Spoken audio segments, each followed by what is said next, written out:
Residents at a Queenstown campsite are facing homelessness as they're kicked out to make way for a $1 billion development. The Queenstown Council owned cabins at the former Lakeview Camp Ground have been home to many low-wage and migrant workers for years.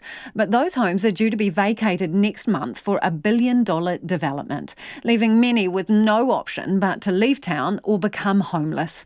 Our Otago-Southland reporter Timothy Brown went along to visit those living at the site.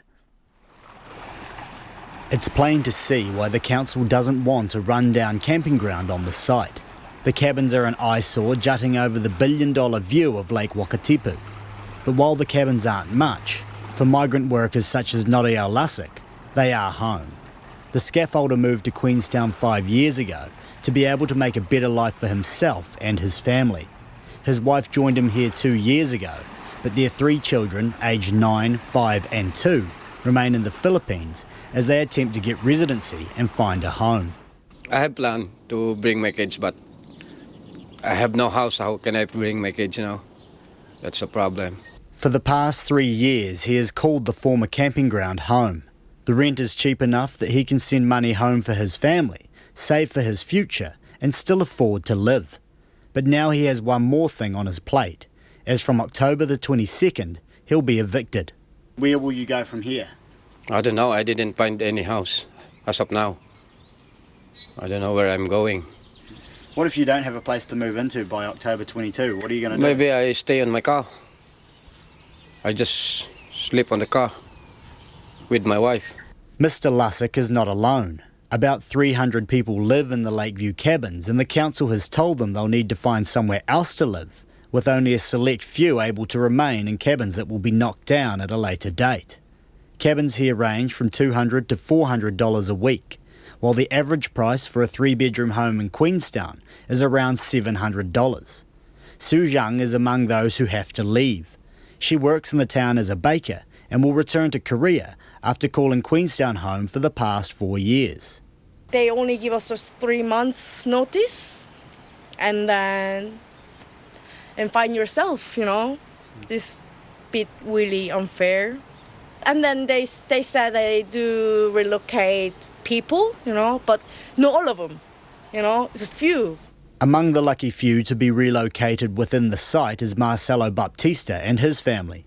But he says the toughest part is leaving the cabin he has called home for more than 10 years. Feel really sad, because but the most thing will be my son.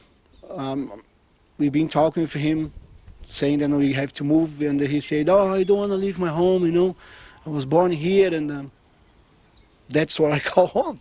He knows everything that he knows in this house, Marcelo Baptista says he doesn't know if his rent will be going up, but he says whatever he pays for the cabin, it will at least be affordable, unlike the average rental in the town.